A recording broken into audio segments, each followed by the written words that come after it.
During surgery, the doctors discovered that the patient's heart was completely encased by a centipede-like parasite. The hospital had no way to handle what they were looking at, and the case was turned over to the FBI. Agents concluded immediately that this was no ordinary parasite, it was something engineered. The patient was transferred to a laboratory, where they attempted to remove it. The moment a scalpel made contact, the creature contracted violently, sending the patient into severe distress that could have been fatal. They pressed on regardless, forcibly extracting a tissue sample for analysis. Before the results came back, they noticed something else. Tendrils had begun growing out of the foretube delivering the patient's nutrients. The parasite was multiplying at an alarming rate. Time was running out. The genetic analysis confirmed their suspicion. The creature's DNA sequencing was too precise, too symmetrical to occur in nature. It had been deliberately created. More strikingly, buried within its DNA was a coded sequence. When decrypted, it yielded 3 letters, ZFT. They reported the finding immediately. Their superior was visibly unsettled, because the patient was an undercover FBI agent. He had been investigating an organization known as ZFT when he was infected. During a routine check-in,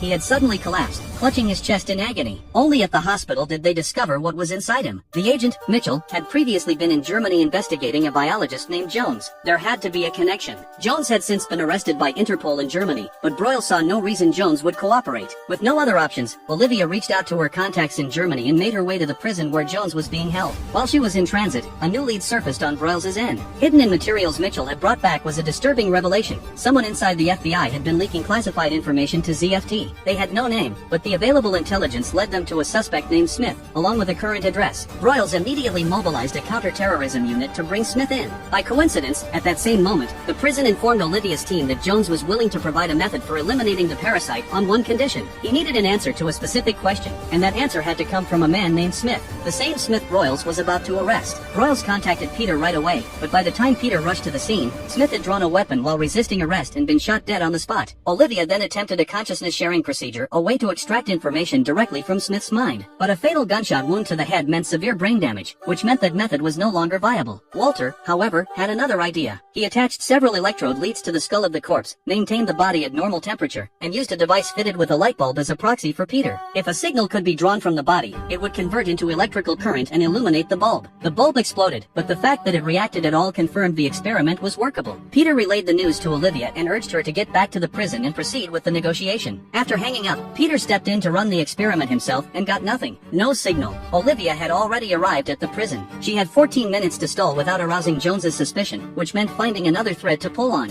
One question had genuinely been nagging at her. Jones could have asked for anything: an escape, a transfer, clemency. Instead, he wanted one specific answer from one specific man. It made no sense. Jones offered no explanation, but did clarify one thing. While he knew how to eliminate the parasite, the one in Mitchell's heart was not his doing. He had also noticed that she was buying time. At that moment, Walter identified why the experiment kept failing. Peter was an active, restless thinker. His own mental activity was interfering with the faint signals coming from the corpse. A sedative would suppress his cognition enough to let the signals through. They prepared the injection and called Olivia to alert her. Jones, meanwhile, had voiced the question he wanted answered. Where does that man live? Peter still couldn't break through. The visiting period was nearly over and they had nothing. Then something